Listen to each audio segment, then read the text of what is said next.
ვარ ქეთევ ამბერიძე 6 წლის. სწავლობ მე-6 საჯარო სკოლაში. ჩემი საყვარელი საქმეა ცეკვა, ხატვა და საჭმლის გაკეთება. აქედან ყველაზე უფრო მიყვარს ცეკვა. უკვე 2 თვეა დავდივარ ცეკვაზე. პირველად რომ მივედი ძალიან ნერვიულობდი. არც მასწავლებელს არ ვიცნობდი და არც ბავშვებს. მე ყველა გავიცანი და ახლა ძალიან მომწონს. თავიდან ძნელი იყო ფეხის თითებზე დგომა. ყველაზე ადვილი იყო ტრიალი. მე მინდა მალე მქონდეს კონცერტი. ძალიან მომიხტება დიდი სცენა. მაგ კონცერტზე მინდა მეცვას მოკლე ვარდისფერი კავა. მე ვალამაზ გოგო და მიხტება ლამაზად ჩაცმა. გაბრანჭვა ძალიან მიყვარს და სულ ვიბრანჭები. მე ვგავარ პრინცესა ფერიას. მე ასევე მიყვარს ხატვა და ჩემი თვისწავლე. სახლს ხატავ, ბალახებს ხატავ, მზეს ხატავ და მე ვაფერადებ. ჩემი საყვარელი ფერებია თეთრი და ვარდისფერი. არ მიყვარს ყავისფერი.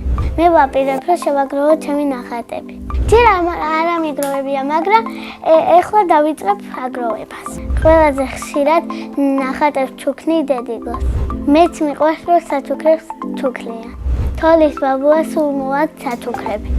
შაშან მაგალითად მომიტანა საბრანჭოები. წელს მინდა მათუქოს ტელეფონი.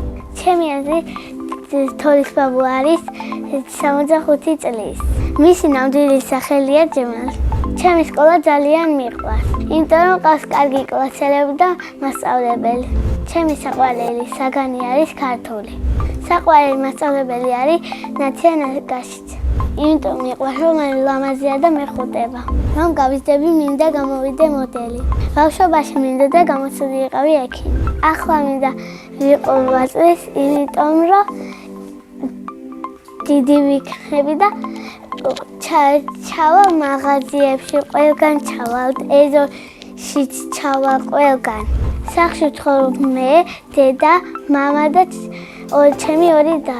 კიდე მინდა ყავდეს 2 და 1 კატა. ჩემი და არის 13 წლის და ქვია ნინა.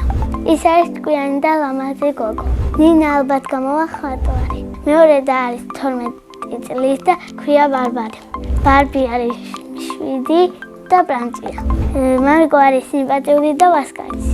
დედიკო არის ლამაზი, საყვარელი, ზულელი. ძალიან მიყვარს დედიკოს გაკეთებული ბულიონი. მეც ვიცი საჭმელების გაკეთება. კი ვიცი, მაგრამ ჯერ არ გამიკეთებია. ჩემი საყვარელი საჭმელი არის ხინკალი. საყვარელი კბილული არის ცხირები მარილიანი. ჯადოსნური ჯოხი რომ მქონდეს, გავხტებოდი მის დედამიწა. სამოგზაუროდ სიამოვნებით წავიდოდი იტალიაში. წინა მონაწილემ დავიტოვა შეკითხვა. რა არის ჩემი ოცნების საჩუქარი? ჩემი ოცნების საჩუქარია პლანშეტი. შემდეგ ბავშვს ვუტოვებ შეკითხვას. რომელია მისი საყვარელი თამაში? მაგალითად, ჩემი საყვარელი თამაში არის დედაშვილობა. ბედნიერება არის კარგი საჩუქარი და დედიკოს ჩახუტება. მე ვარ ბედნიერი ადამიანი.